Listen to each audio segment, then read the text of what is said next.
Blessed be everyone. Welcome to another live stream on the Mystery Witch School. It's been about 2 weeks since we've done a live stream here, so it's good to be live with you all, although the last 2 Mondays we've been doing premieres, so we've still been having the chat.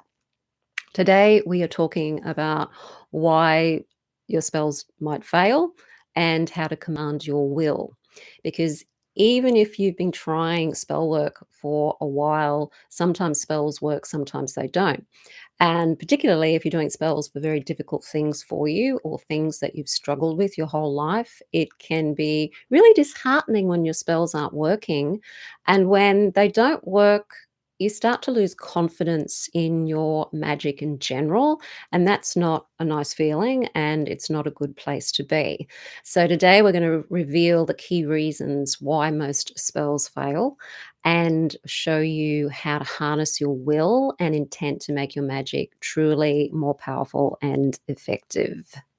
Because really deep down, it all comes down to doubt and the way we use our will. So, welcome everybody who are watching the live. Welcome to those of you watching the replay. If you're new to Mystery Witch School, on this channel, we talk about all things Wicca and witchcraft and magic, as well as shadow work. My name is Sandra. I've been on the witchcraft path now for around 35 years, and I help other witches now who are struggling to start a practice or deepen your practice to confidently integrate magic and ritual and that connection into your life every day with that nice ease, even if you have a busy lifestyle. Because I know what it's like to be busy, and we don't always make time for our magic or make time for our spirituality.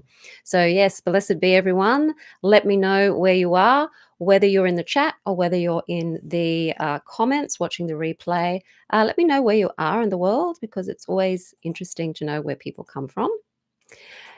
Now, I'm also author of a book called Crafting Your Wiccan Path, which you can also get on Amazon. And if you are outside of the US, you need to go to the Amazon store in your locality. So, for example, in Australia, it's amazon.com.au to get my book. If in the UK, it would be .uk, etc., etc. If you're new to witchcraft and you don't know where to start and you're fumbling around with all of the information out there and trying to figure out, well, how do I do this? What do I need to learn first? How do I progress along the path? What do witches do? I have a free masterclass called How to Start Your Witchcraft Practice. There's a link in the description field below this video, and there is also a link in the chat as well now. Okay, hello, Luciano. Hello, Swakfan, James. Hello, Merry Meet Joy from Florida. Hi, Kyle. How are you? I don't know where you are now. You get about. Um, Tictome and Melody. Hello, Richmond, South Wales, UK. Awesome. New York, Minnesota. Great. And I'm in Redcliffe, Australia. Okay, so we're going to dive straight into the whole role of doubt and will. We talk a lot in magic about will. It is my will, so mote it be. Uh, the as you will, so it should happen. All different ways of working with will. A concept of do what thou wilt shall be the whole of the law. Love is the law, love under will. So, will is very important in magic. It is our desire, it is our energy moving forward. It is our, yes, I'm going to do this. It's your confidence. It is your belief in your right to do what you want to do, magically speaking. It's a very strong active force, will. And sometimes it's hard to really cultivate will because we have a lot of programming from our upbringing that tells us we're not allowed to have our will be known, that it's not right for us to assert our will to the universe, that we have to be little jellyfish floating around in the ocean and just go about our destiny and just do what we've been destined to do, whether we like it or whether we don't. And so there's a lot of programming often about our right to do magic and our right to do our will. But there's also the doubt there too, where we're left believing that not only do we not have the right to do these things, it's also that we don't have the ability to do these things. And it's not just will in general that we may doubt, it could just be in particular areas of our life. So, magic isn't just about wanting something, and it's not just about putting your will into the world or your intention into the world. It's about commanding, it's about making clear, it's about making a firm decision that what you desire is yours to have. And this is a tricky thing for a lot of us to do. We may feel guilty about what we want, we may feel shame around wanting it, we may feel afraid of even having it, even though we really want it, because of these beliefs and doubts about ourselves and our ability. The doubt interferes with the process of commanding the universe. It scatters our energy. It weakens our command, and it throws out conflicting messages to the universe, to the magic. On one hand, we're saying we want it, and on the other hand, we're saying we don't want it. And it's a subconscious thing that's going on with the don't want. You may really want to bring more money into your life and really want that and really desire that and really need it. But there may be a part of you that's saying, "No, I don't want it because if I have it, then that means I'm selfish. That means I'm greedy. What are people going to say? Spiritual people shouldn't want money." All of these things go on. And so that can actually stop the magic from working. And that's not just with money magic, it's also with love magic and romance, with even health and wellness magic, as well as protection magic, too. So this doubt is going to affect the will, regardless of what type of magic you're doing, depending on your beliefs about yourself and the world. You probably find that there's some types of magic you're really good at, like maybe you're great at doing love magic. Maybe you can even do love magic for other people, and you're a real good matchmaker, and your love magic's wonderful, but you struggle with financial magic. And so there might be more confidence with your love magic, but there's not so much confidence when it comes to the financial side. And when you start to do work on a part of magic that maybe you're not so confident about, and you start to not get the results you want, it can start causing that doubt in your magical ability where you're afraid to do magic. You're thinking in subconsciously, what's the use? It's not going to work anyway. And you don't want that happening because it's going to affect your will. Okay. Carl, you're in Arkansas. Awesome. Hi, Courtney, Massachusetts. Yesterday I went to local moot. Today I got some dowsing rods. Awesome, James. Is it possible to stop your landlord from raising rent through magic? You can certainly give it a go. You can certainly give it a go. Um, but you've got other factors involved there, like the needs of the landlord as well, who's depending on their will and how strong their will is. You can certainly try, but you've also got other people doing counter intentions and counter will there as well, so you have to be aware of that too. Um, there are spells I plan, but until I deal with my negativity around those things, then using magic is pointless. It can be when there's a lot of negativity around that, and the way to deal with that is to use the magic to help you with the negativity. So work with removing the negative beliefs, doing spell work around that, doing healing modalities around that, doing the shadow work around that.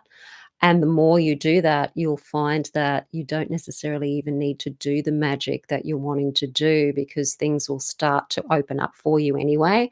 And any magic you may have done on that subject prior to doing the inner work and the shadow work is actually going to be able to then work for you.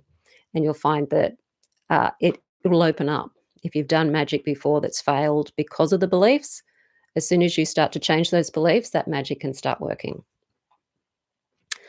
Went to the magic store and bought more crystals. Oh, lots of crystals going on. Are there spells to protect your home and self from hurricanes? Yes, you can do spells to protect you from the elements, of which hurricanes are the forces of spirits of air and water. You can do that, and it will give you some protection. Hopefully, it gives you full protection. Other times, depending on the forces themselves, then it may give you more protection than perhaps other people. Uh, but yes, you can protect yourself from the elements for sure. Shannon says, I did a money bowl, and a couple of months later, I got a $10,000. Awesome. Awesome. That's a strong money bowl. Wonderful. And some people may be thinking, well, how come Shannon does a money bowl spell and gets, $10,000 and I've done a money spell bowl, or maybe you've done lots of bowls of money spells. Maybe you redo your bowls every month or something, but the money's not coming in quite as much quantity. Maybe you're getting $100 instead of $10,000. So these are ways to realize that hey, maybe I've got some blocks there when it comes to money and how much I'm allowing myself to receive. Because the same spell can work for one person and not work for the other person. And it's got nothing to do with the spell itself, it's to do with the person doing the spell. Zockfan says, went to Twin Cities Pagan Pride yesterday and had a blast. Awesome. A lot of activity going on here. So let's think of thoughts, what you think versus will. So your thoughts, what you visualize, what you imagine, aren't enough. You can daydream all you like, but that's not necessarily going to help bring you what it is that you want. So, a lot of people think that thinking or daydreaming about a desire is the actual use of will, that you're willing it when you're just daydreaming or thinking about it. Thinking is by itself is a very passive thing, and daydreaming is a very passive thing. What will requires is that emotional commitment. You need to commit yourself to what it is you are wanting. It's about feeling that what you want is inevitable, not just a possibility. That you do deserve it, that you can have it, that someone like me can have it, that you're allowed to have it, that spiritual people can have it. Whatever the beliefs are that are often in the way, you have to be aware of what they are and change them so that you can feel, yes, this is inevitable. This is going to happen. And when you start doing the spell, that intent is the clarity. It's the clarity that channels your will. So without clear intent, your energy is going to scatter. You have to make a decision that this is going to happen. You have to make a decision that you want it to happen. Even if you're afraid, you still need to make the decision that this is what it is you want, and this is what you're going to do, and this is going to happen. It's a decision that you make. And that's not always an easy decision because of the doubt that gets in the way. Coming back to the comments. I can't feel energy anymore. I don't know why I'm blocked, but I'm trying to figure out a way to remove those blocks. Lovely Leah. Okay, can't feel the energy anymore. Did something happen? Like, was there an event or something that happened when you stopped feeling the energy? It could be related to an event, and that event could be maybe the emotional cause of the blockage. So if there was an event that happened, do you remember there was something going on in your life when you stopped feeling the energy, and that could be key to what's blocking it. Okay, Shannon does one once a month. Awesome. James says, I have blocks around money, but always manage to have enough for essentials when it comes to the crunch. It may be someone lending me it, but it's still money. So there could be a belief there that you can only have enough, and having more than enough or just enough, that having more than that may not be safe. There may be a feeling that it's not safe to have more than just enough to get by. So have a look at where your safety zone is when it comes to how much money you're allowing yourself to receive. And there could be some clues as to why you're only allowing yourself enough money, and change those blocks. Is there a full moon in Australia? Yes, there's a full moon everywhere. Yes, there is a full moon in Australia. Absolutely. Yes, we do get full moons, and the moon's very bright, very, very bright at the moment in its position in the sky, too. Okay, so let's look at intent and emotion as fuel. Think of it as fuel. We're dealing with energy here, so we're dealing with fuel. So your intent is what it is you're wanting, okay?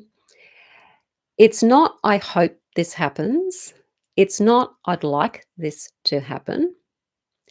It's a firm directive to the universe and your subconscious mind. The subconscious mind has to be a part of this. It has to be on the same page as your conscious mind. So your conscious intent and your subconscious mind need to be on the same page. Your subconscious needs to be able to allow you to have what it is that you want. And that's why it can be so difficult to find out what the problem is when it comes to doing the magic. You may be doing everything perfectly. You may be doing a spell that's an old spell that many people have done and they've got really good results from, but you're not getting good results from that spell. You might think that it's the wrong spell. And sometimes spells do make a difference. Sometimes, if you're more a sigil person, you're better off doing sigils. If you're more a candle person, you're better off doing candle work. We've all got our own preferences to the type of magic that we do and what we like to work with, and that certainly helps your spell work. Uh, but at the end of the day, the main thing is your subconscious beliefs around your ability to have what it is that you want.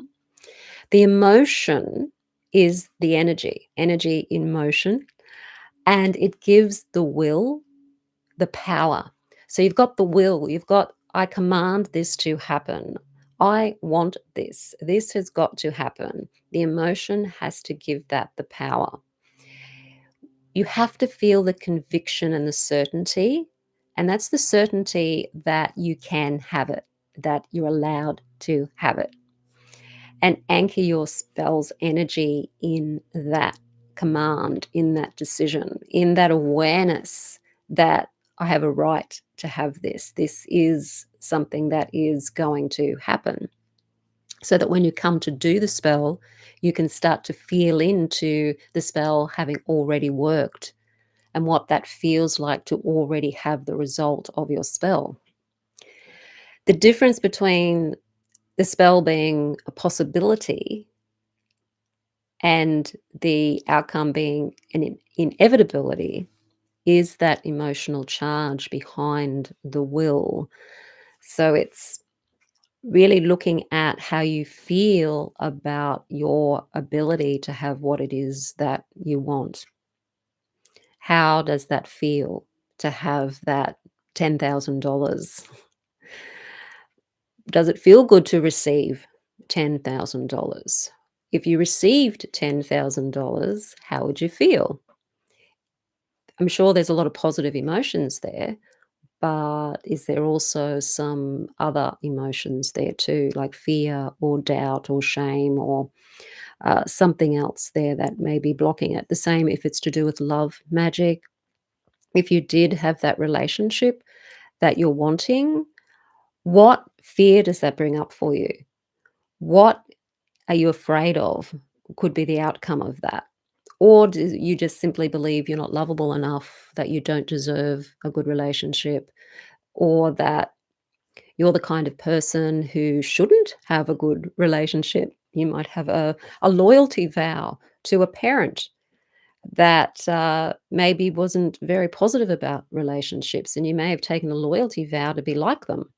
Or you may have taken a rebellion vow against a parent and don't want to be like them, and so you reject what you associate with them, which could be money, for example. You could have had a parent that was very fixated with money, and you felt that that was a really bad thing. You may have seen that parent experience a lot of difficulty because of their need for money, or maybe working too hard for money, and so you've decided that money is the root of all evil, and so you're not going to want money or focus on money, and then that can cause problems with money in your own life. So it's looking at all of these ways that we've reacted to things when we've been growing up, that we've assumed things when we've been growing up, and also what we've been told about ourselves and the world when we're growing up. And this can all affect the magic. So you need to train your mind to lock into your outcome. What is your outcome? What does it look like? What does it smell like? What does it feel like? Even if you can't visualize, can you hear something? Can you feel what it would be like to have that result? How are you going to feel when you have that relationship? What is the emotion you're looking for? Because we're always looking for an emotion. With money, it's often that feeling of safety and security because money brings us safety and security on a financial and material level. And so when we don't have it, often we can feel afraid and scared and very stressed out, which is not a way to be. Having money means that you can spend it when you need to spend it. You can do what you need to do. You've got more choices, way more choices in life about what you can and can't do when you have money. So, how would it feel to have that freedom when it comes to choices? To have that freedom when it comes to needing something or doing something, and the money's there to be able to fulfill that? What would that feel like? And just play with your imagination and see what it would feel like. And that's the emotion. That's the emotion that will be pushing your intent into the world. That's the emotion that's going to push that will out there. And you can play with your imagination and say to yourself, what would it be like to have a life where if I need to spend money, the money's there and I know it's there and I just spend it? What would that feel like? What would it feel like if I had that loving relationship in my life? Going out, doing things, what would that feel like? What would it feel like? Just play with the curiosity side of it first before you start worrying about whether you believe you deserve it or not, or is what even spell you need to do, whether you're going to do a candle spell or a sigil spell. Just go into your imagination and just play with the what would it feel like to experience the end result. And just allow yourself to observe what you're feeling when you go into that end result and where in your body do you feel it. If it's money, you're probably going to feel it in either the root chakra or your solar plexus chakra. If it's love, it may be in the heart chakra. There may be things that you need to communicate. So, if you're working with spells to put your creativity out into the world, so if you want to put your artwork or anything out into the world, then it may even be around the throat chakra that you're feeling this feeling. But just tune into your body. Because all you're doing at this stage is just finding the feeling, finding what it would feel like to have what it is that you want to have. And you allow yourself to spend time doing that before you do your spell, particularly if it's a spell for something that you struggle with. If you're good at doing protection magic, then you don't need to worry about doing this sort of thing because you already can feel it anyway, because you've been successful at doing protection magic. And you may not have any doubts or any fears around doing protection magic. It may be something you feel quite comfortable with. It's something you may feel you deserve, and it's something that you may feel that is possible for you because it's worked in the past. But then when it comes to love magic or money magic, it could be a completely different story. So that's the first thing to do. Just go into your imagination and ask yourself that question.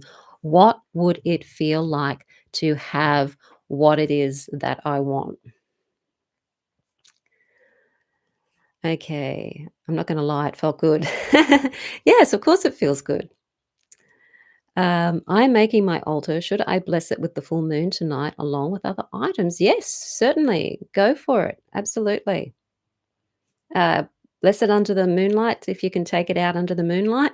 If it's a portable altar or if the moonlight can come in through a window and shine on it, absolutely. Great thing to do. Okay, will as in this will happen. Yes, this will happen. This is my will that it's already happened, really. I command it to happen. But you can say I command it to happen, but not necessarily have the emotion agreeing with it or the subconscious agreeing. So you could say, I command that I receive $10,000. And there might still be a lot of stuff in the background going, "Yeah, sure, and where is it going to come from, and what do you think who do you think you are to think that you could have it, or you don't deserve it, or what are people gonna say, or, you're a spiritual person, you shouldn't even want it in the first place," yada, yada, yada. But they're called tail enders, and it's important to catch these little creatures because they are what is actually going to stop your magic from happening. So your will might be there, but there's no emotional the actual emotion's actually pulling the will away from what it is that you want because these little tail enders of I'm not good enough, I can't have it, I'm not allowed to have it, what would so and so say if I had it, is actually gonna pull the energy away from the will, and what ends up happening is the opposite of that. You just stay where you are, still struggling, which is not where you wanna be. Okay. I played scratch off tickets and I got lucky and hit, I believe it was the money bowl. Yes, yes, it can certainly increase those sorts of situations and luck, making luck oil, that kind of thing can certainly increase money luck.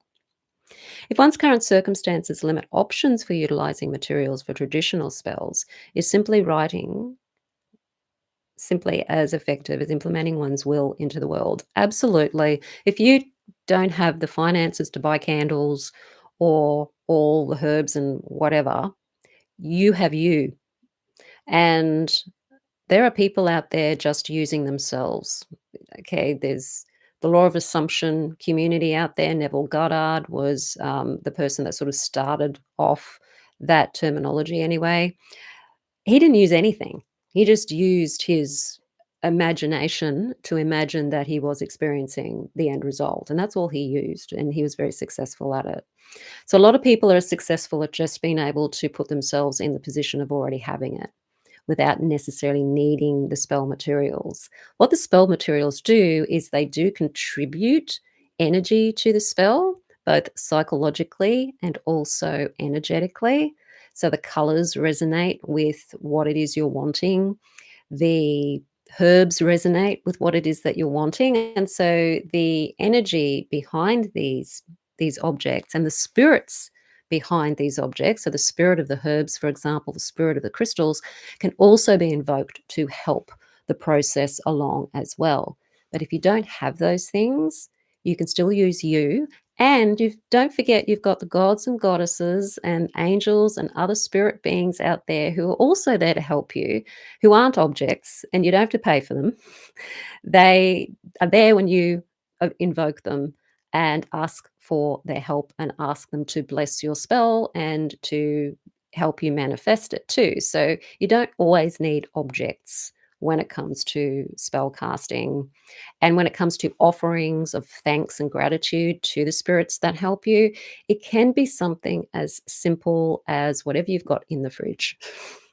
So whether that's water or some bread, even some flowers that you picked from the garden, use those things. Use what you have as offerings. You don't have to go and buy expensive wine and do all that kind of thing. It's traditional, but you don't have to do that. Okay, next is patience. I keep asking for patience, and my mum is moving in. So the test starts Saturday. Okay, that will be very interesting for you to observe. It'll be interesting to see how the dynamics push your buttons and how you react to things. And you can do a real, it could really help you observe uh, where your thoughts and where your beliefs actually come from when you're dealing with family members where it may be some triggering going on. Tail enders sound like gnats in CBT, negative antagonistic thoughts. Yes, they are. They are.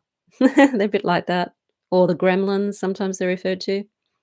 Isn't it all about your intentions? Yes, it is about your intentions for sure. It's also what might be stopping the intention from actually being conscious.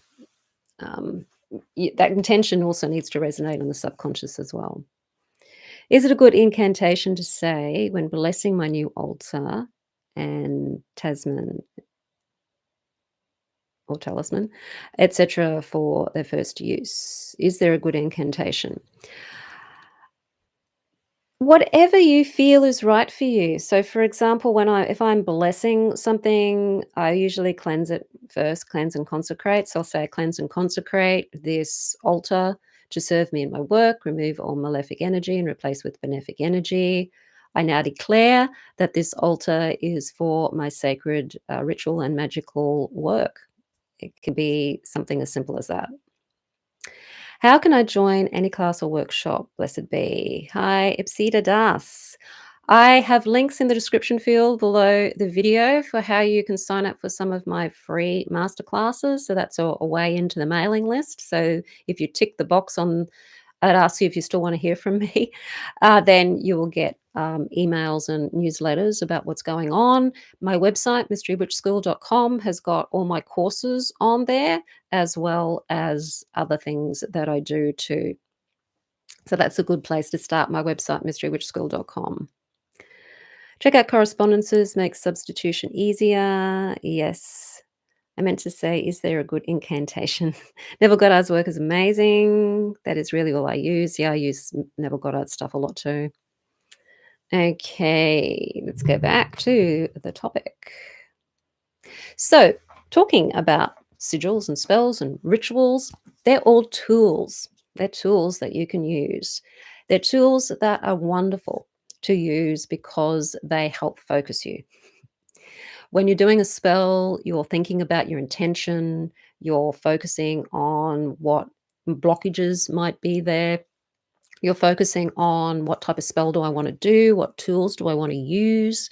And so you're really starting to think about your intent and start to give it more dominance in your life, which starts to kick off the energy and kick off the spell. Some people find that with some spells, they don't even do the spell and it already works. Like they may just be thinking about doing a spell and it happens.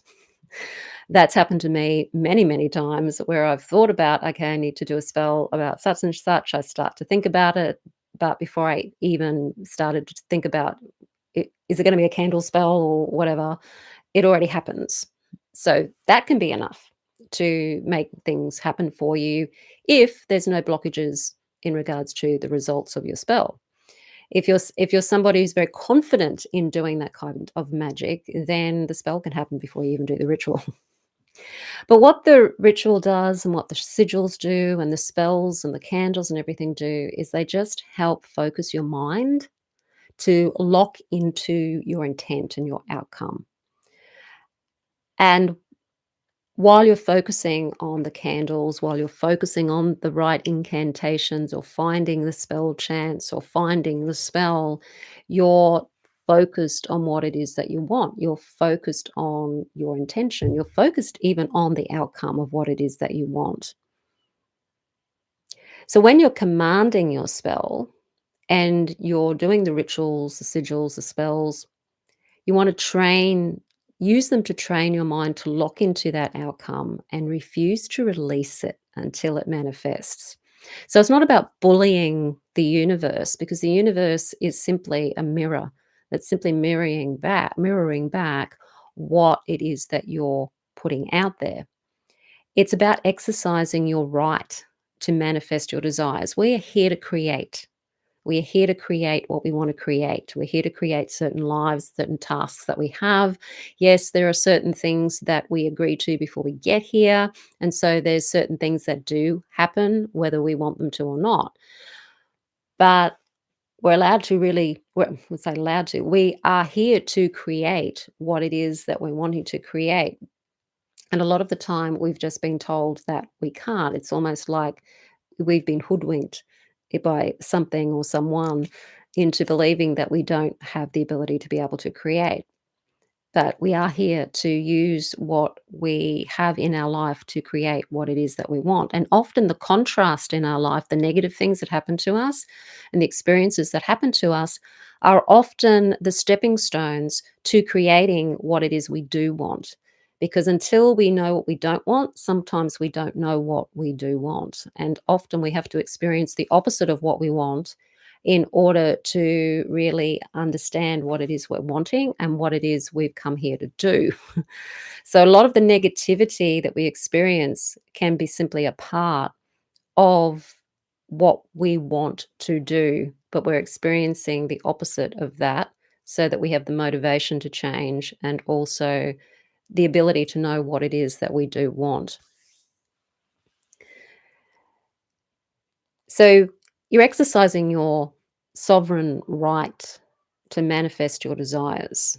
There's no maybe, there's no second guessing. You are allowed. So if you have the belief that you're not allowed to have a wonderful relationship or you're not allowed to have a lot of money, then you need to change that. You need to reframe that phrase. Instead of saying, I'm not allowed to have whatever it is, say, what if I am allowed to have what it is? What if I am allowed to have it? And start to change the thought pattern.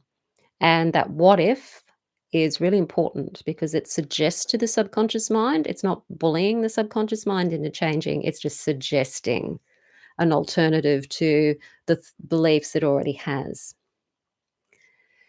So, any beliefs like, I don't deserve to have a wonderful relationship, or I'm not allowed to have a lot of money, really challenge those beliefs. If you have beliefs that as a spiritual person, you shouldn't have money, that it's somehow wrong to have money as a spiritual person, or even a happy relationship or health as a spiritual person, then really challenge that. Because what does spirituality really mean?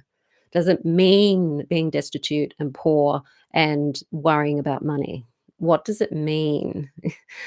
What where do those beliefs about money and spirituality come from? uh, and why do they come from those places? Really question the beliefs that you have.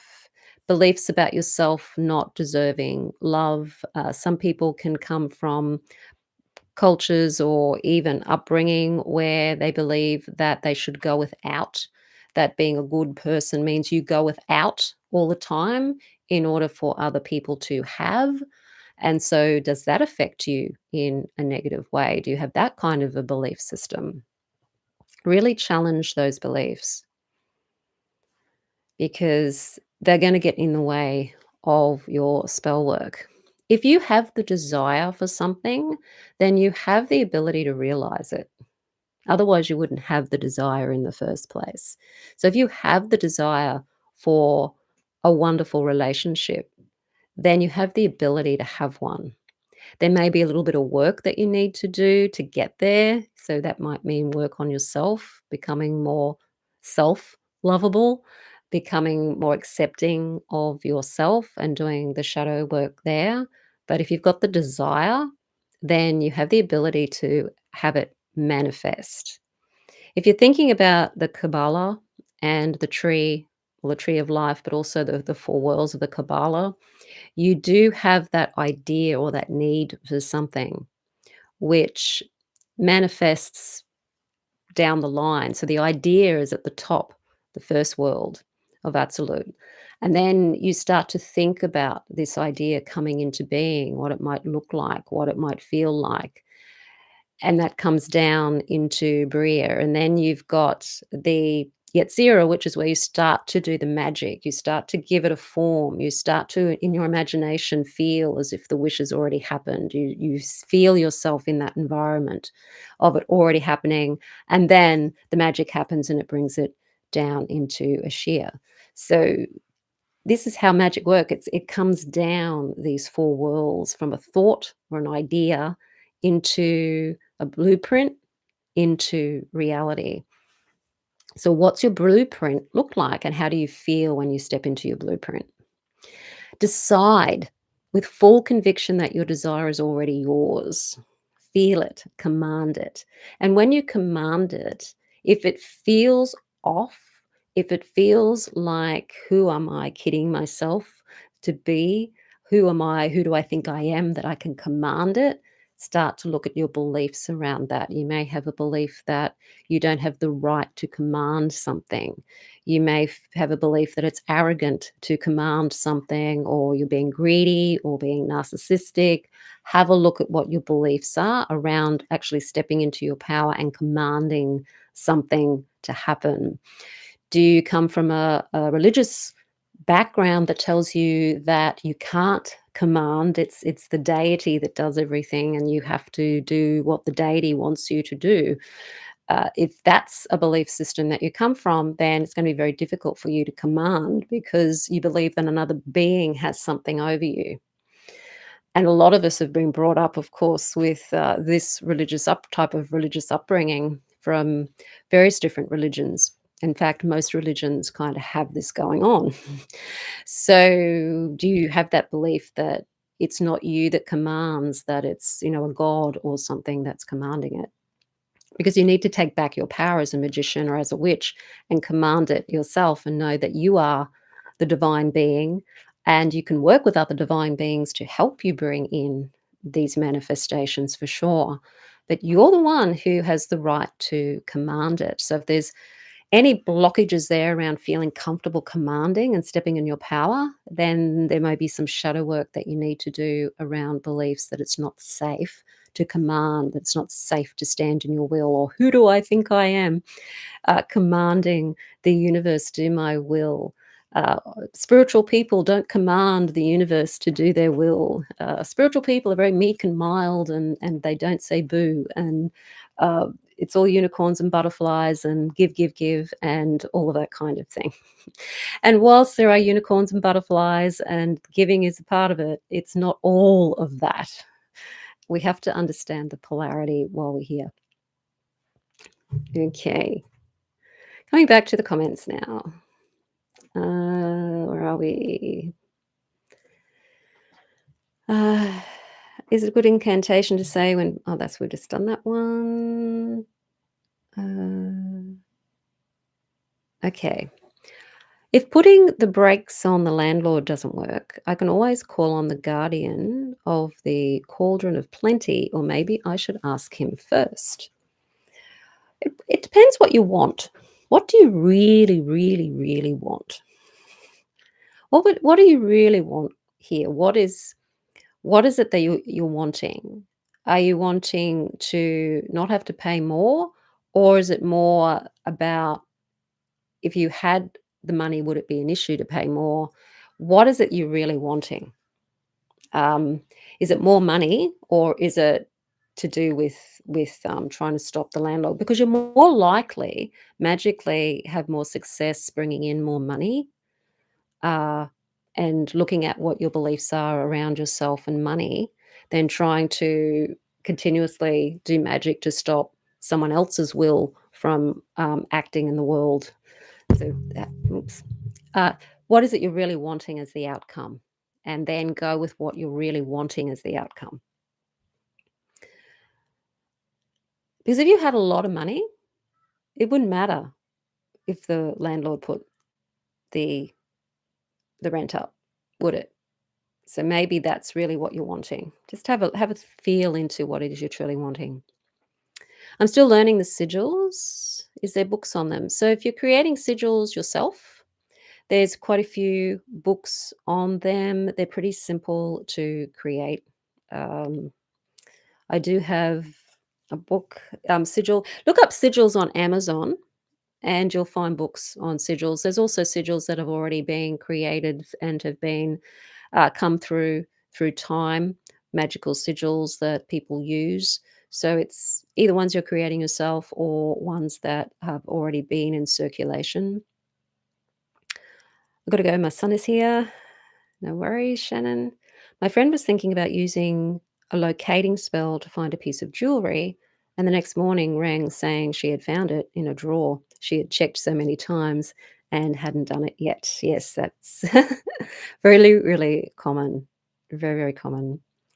I've never done a spell to find things. I usually just ask spirits to help me find things. Yeah, like might be the borrowers, for example. If something's been misplaced, I'll ask the borrowers to give it back. Or sometimes I might ask, like sometimes if my cat isn't around and I haven't seen her for a while and it's dinner time and she hasn't shown up and I start to worry about her, I will ask either the Archangel Michael or another spirit to go and find her and bring her home. Things like that.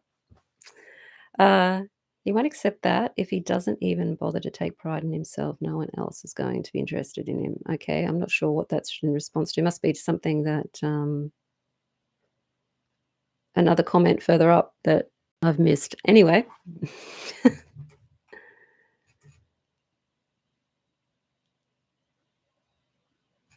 okay. So the takeaways are decide with full conviction that your desire is yours. Feel what it would feel like to have it. Check for any gremlins or any tail enders that are saying why you can't or shouldn't.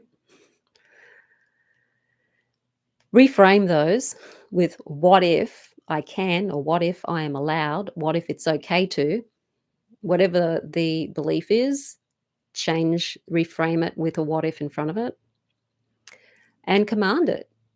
It might take a bit of getting used to commanding things. It may take a lot of EFT tapping to feel confident in stepping into your power and your ability to command. There may be some shadow work that you need to do first to be able to step into that commanding energy and that confidence, because really commanding is about confidence. It's about confidently knowing that it's going to happen. It's a confidence thing. So if you've been doing a lot of magic and it hasn't been working, your confidence in magic itself may be waning, which will affect the outcome of the magic. Work on your confidence, find out where the doubts are, find out what you're telling yourself, reframe them, and build your self confidence when it comes to being allowed to command your will in the world. And look at reframing any beliefs that you have about not being able to. Now, there are some questions that people often ask when it comes to spell casting. So, for example, can spell casting affect other people's free will or karma? It's we all have free will. And even if you're doing a spell that does influence another person, so it may be a job interview, for example. If you're doing a job interview spell, so you're doing a spell for the interview to make yourself, really charismatic and really, out there and that you get the job, then yes, you are influencing those people. But look at how you're influencing those people. If you didn't do magic at all, you're still influencing them. You're wearing the right clothes, you're saying the right words, you've done your research, you know what to say, you know what questions they're going to ask, so you know how to answer them. You've done all of that. That is influencing people.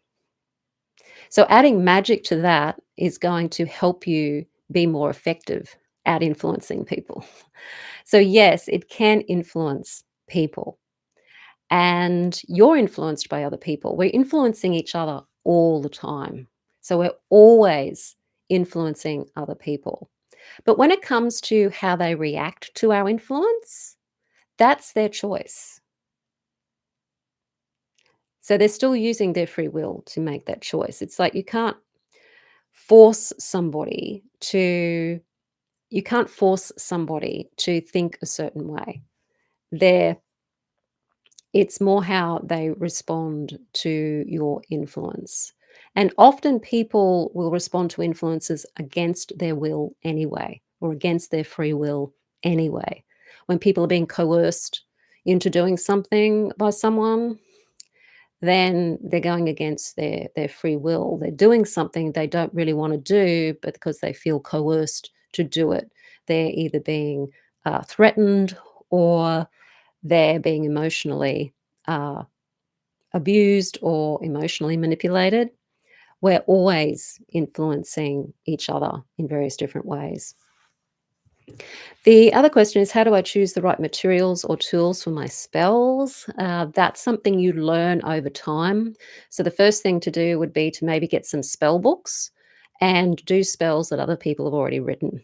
And then, as you get familiar with what tools do what, as you learn the craft and you learn the color correspondences, you start to create your own book of herbs and their correspondences. Then you can start to create your own spells and decide what herbs and tools and things you're going to use. Another question is, what's the best way to protect myself energetically when doing spell work? If you are used to doing more of a Wiccan form of witchcraft, you could create an actual circle where you're calling in the elements and drawing pentagrams each of the quarters, and basically setting up a protective sacred space. You can do that by just sitting down in the space and projecting your energy out around you. So you can also use that as protection. Some people like to use salt. Some people will put salt around their spell work. So if they've got an altar and they've got a candle there, they will put the salt around that. But think of it not as protection, think of it as setting up a sacred space, because you want to be focusing on positive things when you're doing magic. And protection can sometimes have more of a negative slant to it, because it's almost like you're expecting bad things. You want to make it a sacred space and focus on the sacredness of the space. Another question is, how do moon phases or planetary alignments impact spell effectiveness? They can add to it. So if you're doing a spell to grow something or build something or create something or manifest something, do it from the waxing moon through to the full moon. And if you want to remove something, then do that during the waning moon. Is it necessary to have a specific belief system or religion to practice effective spell castings? Another question. No, you don't have to have any religion to practice magic. Magic is magic. It belongs to all religions. It belongs to all spiritual disciplines, if they will should accept them, of course.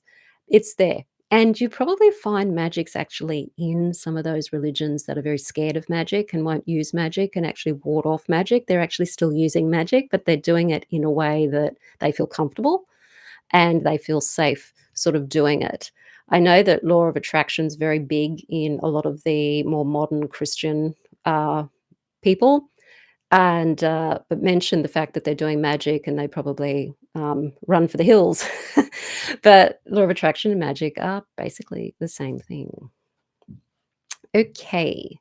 So if you are ready to start casting spells that actually do work, you want to manifest love, if you want to manifest the prosperity, the wellness or protection, if you're finding that you're stuck because you're not sure how to focus your intention, you're struggling maybe with doubts in a particular area, you might be feeling overwhelmed by all the confusing information out there, and maybe you're losing your confidence. My course, The Witch's Guide to Magic, is a step-by-step spellcasting program there to help you clarify your desires, know how to set intentions, what the intentions actually are, refine your mindset, and release that self-doubt. So find out what your beliefs are and how to change those beliefs. Keeping your spells very, very simple, yet powerful at the same time because you're feeling more powerful. Learning to let go and trust in the magic, and taking that inspired action that magic is going to prompt you to do. You need to allow the magic to come through a physical means, which means you probably have to do something yourself after the spell to allow the magic to fulfill. Even if that's just opening the door to the love of your life because they've just manifested and knocked on it, you still have to do something to allow the magic to manifest for you. And so the Witch's Guide to Magic is there to help you understand all of that and how to apply that. So that course is in the description field below this video, and it's also on my website, mysterywitchschool.com. I shall put it in the chat as well. And if you're really keen to learn witchcraft and you're wanting to do more of the spiritual side of it as well, the Witch's Guide to Magic actually is a free bonus with my course, the Mystery Witch School 101 Academy. So that's the 12-month course that takes you through all the practices of witchcraft to make it a spiritual practice and something you can incorporate into your life on a daily basis to give your life that meaning and that purpose and that connection to your craft. And so you get the Mystery Witch School 101 Academy, which is the witchcraft training, but you also get the Witch's Guide to Magic as a free bonus in that course, as well as a daily practice course, which is also a bonus in the Mystery Witch School 101 Academy. So wanted to let you know about that because it's a good way of getting more bang for your buck, I guess, because you might be thinking of doing one and then doing the other. If you do Mystery Witch School 101, you actually get the Witch's Guide to Magic in that as well. So there's a lot of magic that's going on in that course. Okay. Thank you, everybody, for coming along and being with me today. We'll do another live next week. Not sure what the topic is, but it will be fun nonetheless. So thank you all for watching. Blessed be.